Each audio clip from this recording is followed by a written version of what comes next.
viewers, welcome to CEC lectures. Myself Dr. Preeti from Department of Computer Science, Aryabhatta College, University of Delhi. So in this series of Introduction to Programming in C++, we have covered two iteration structures, which are while loop and for loop, and today's agenda for this lecture is do while loop. So as initially when we have started with the looping constructs or the control flow, I have explained that there are two kinds of looping constructs, which are entry control loop and exit control loop. So in entry control loop, the conditional expression is actually checked before getting entry into the body of the loop, while in exit control loop the vice versa is going to happen. That means the body of the loop is going to take place above the condition and condition will be checked after exiting from the body of the loop. So here in these looping constructor, we have till this point we have seen while and for, which both are actually entry control loop, and today we are going to study do while loop, which is an exit control loop. So exit control loop, as the name indicates, this loop will execute the code block once before checking if the condition is true, and then it will repeat the loop as long as the condition is true. So this situation or the statement is going to be very clear if you can see the syntax which is given on the screen. So there is a do which is followed by the body of the loop, which is indicated by curly brackets, and then there is a code block to be executed within this curly bracket. So that means inside the curly bracket we are having body of the loop, and the condition is being checked along with the keyword while after body of the loop. Now what is going to be we can say the consequences of this is actually you are going to at least execute the body of the loop once, even if your condition is true initially also, then also the body of the loop is going to be executed once, because the condition is checked after coming out of the body of the loop. So if the condition is false, even on the first instance, for one time this body of the loop will be executed, then at exit it is going to check the condition. So if condition is not satisfied, then the next immediate statement will be executed, but if condition is satisfied, it will go to the do again. That means it is going to be take the body of the loop for execution once again, and this will continue depending upon the condition. But even at the first instance, if your condition is false, then also body of the loop will be executed once. Now here one important thing which is which is to be taken care of is about the update expression.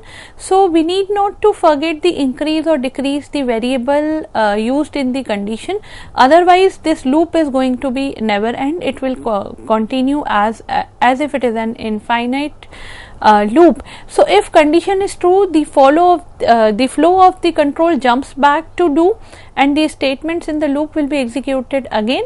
This process will keep on repeating until the given condition becomes false. So let's see the flow control with the help of an figure.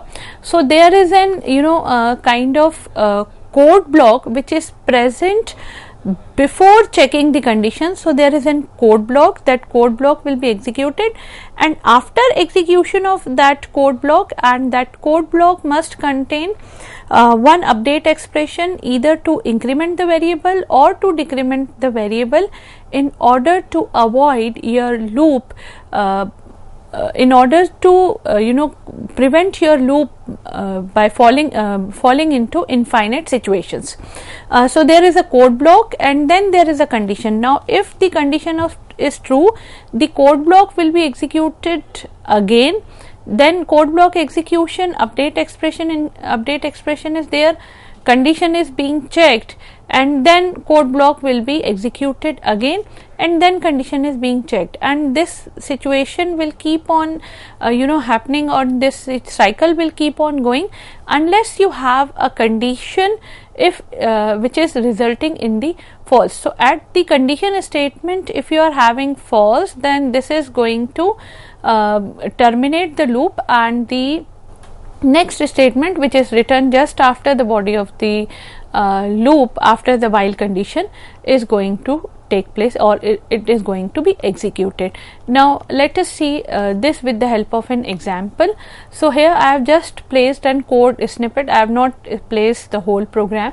So integer I is equals to 0, and this is saying do, then printing the value of I followed by a slash n, which is the line change character here, and then we have I plus plus. So first time I is equals to 0, without checking any condition, the value of I is being printed, or is given as C out. So the value is 0.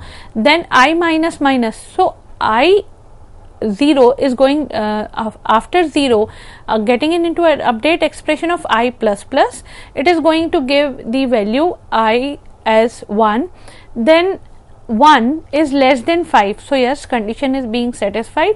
So it is going to go into the do loop, do statement again. The value of I is being printed, which is 1, and then plus plus, so then 2.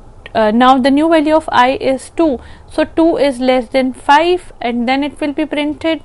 New value will be 3, 3 is still less than 5, it will get printed.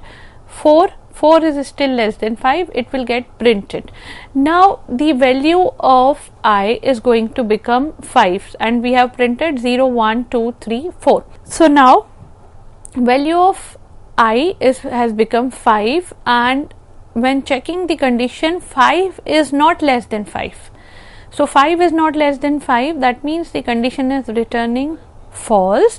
So again the do statement is not going to be executed, and the control will come out of this do while loop. So here with this syntax or with this code snippet, the thing which is very clear, which is very crystal clear, is that even now let's say, for example, in this situation, let me change the value of I from 0 to 10. So now I is equals to 10, C out, 10 will be printed, and then I plus plus. Now the new value of I is 11. So whether 11 is less than 5? No. So that means next time it is not going to print the value, because this will not going into the do loop. Even for the first time, when value of I was 10, the condition was not satisfied, because 10 is not less than 5.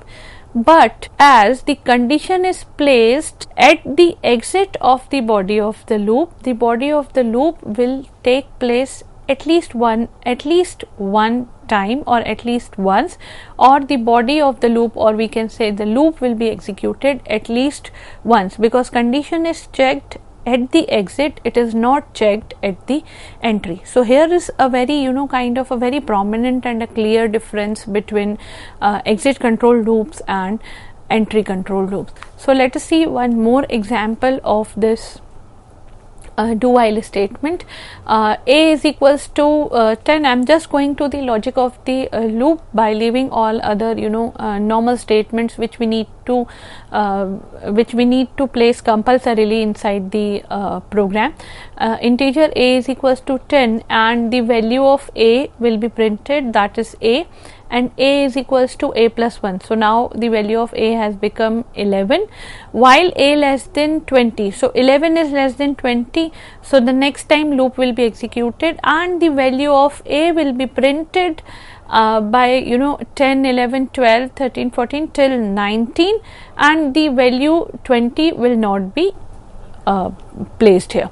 will not be printed here. So this is, we can say, a simple. So now this is something which we can also achieve with the help of for statement, which we can also achieve with the help of a while statement too.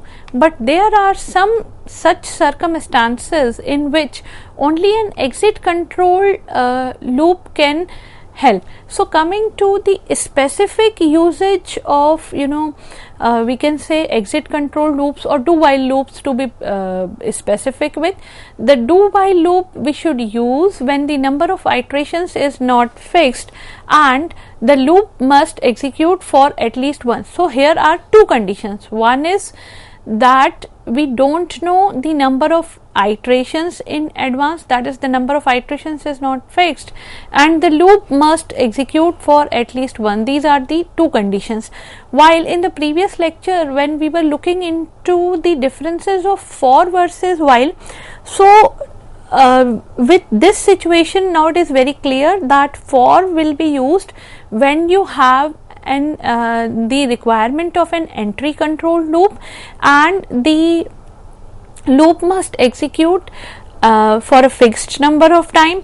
But if the requirement is there of an entry control loop and you are not sure with the number of iterations, then you must go for while. But if the requirement is of an exit control loop, that means the loop must execute for at least once. Also, the number of iterations is not fixed or not known in advance, then you must go for do while loop. So here is a very crystal clear separation between the applications of for, while and do while. So the C++ compiler actually executes the loop body first before evaluating the conditions. That means in case of a do while, the loop must return a result even if your relational expression, even if your condition is false on the very first time. And this is the case even when the test condition evaluates to a false on the first evaluation, but as the loop body has already been executed, it must return the result. So now, depending upon the application requirement, you can say which loop is to be used.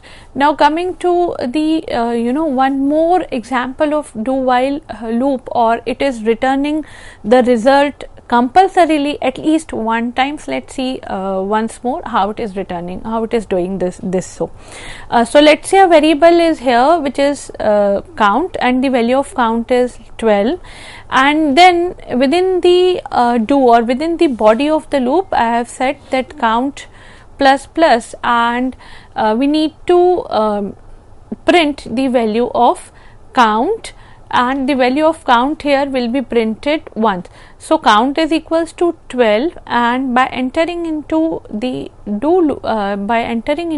this loop, count plus plus will take place. That means the value of count is going to be 13, and 13 is going to be printed by cout statement. Now the condition which is written inside the while is checked on the exit. So it will say while count is less than 10. So the present value of count is 13, which is not less than 10.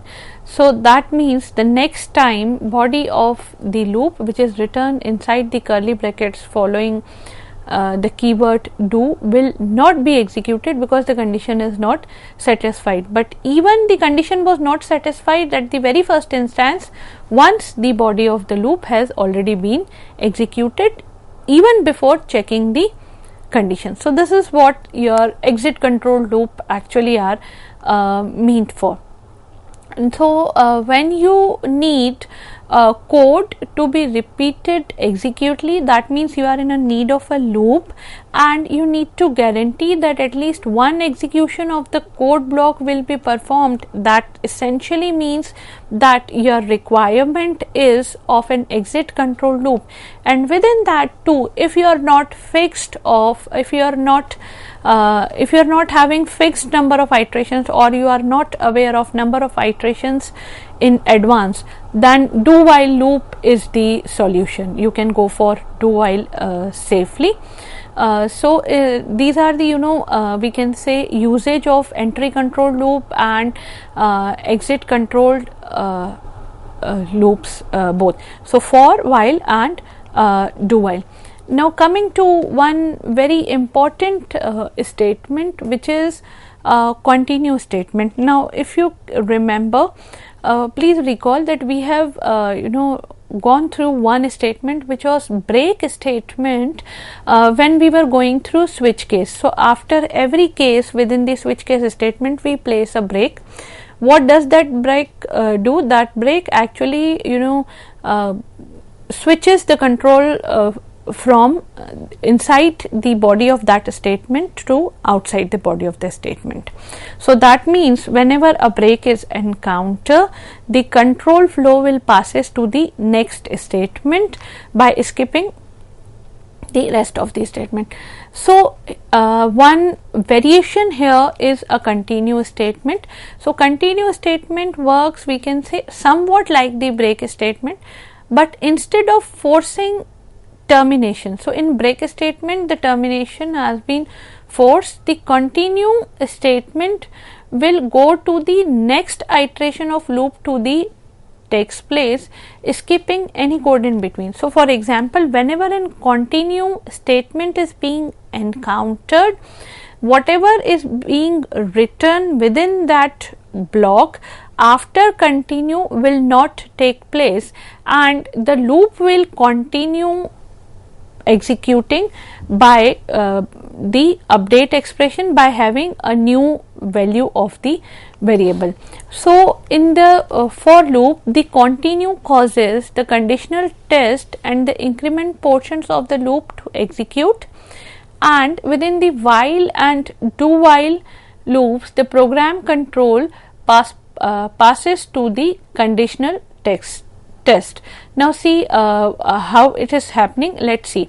So for example, we have seen that the continue statement allows you to skip a particular portion of loop in an iteration. Now the best example of this could be, let's say we want to write a program that is going to print numbers from 1 to 25, but multiples of 3, all the numbers which are multiple of 3 should be excluded. That means we don't want to print multiple of 3. Now this particular application or this particular goal can be achieved with the help of continue statement. Let's see how.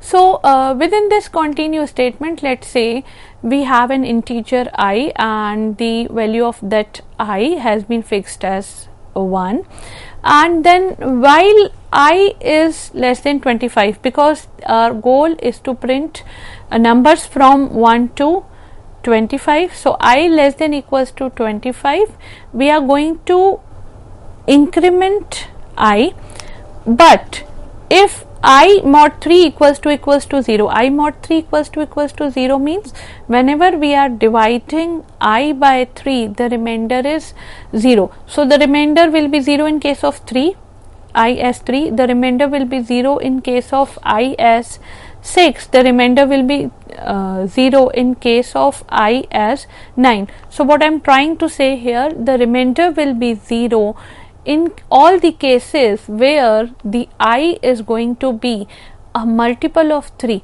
So a multiple of 3 when divided by 3 is going to give you remainder as 0. But please remember the goal of the program, we don't want to print that. So we have set continue just after that and we have printed I. Now let's see what is happening. Now let us try to try to have a dry run of this program. I have set I is equals to 1, fine. I is less than 25, I is less than 25, satisfied. Then I plus plus, the value of I will become 2. Now if I mod 3 equals to 0, if I mod 3, 2 mod 3 equals to 0, no, then continue will not take place. Now please just notice the absence of the curly bracket outside the continue, because this continue is the only statement in the body of if, and in any block if we are having only one statement we can skip curly brackets. This is already very clear to us. So if I mod 3 equals to 0, then continue. Continue means it is going to have the next iteration.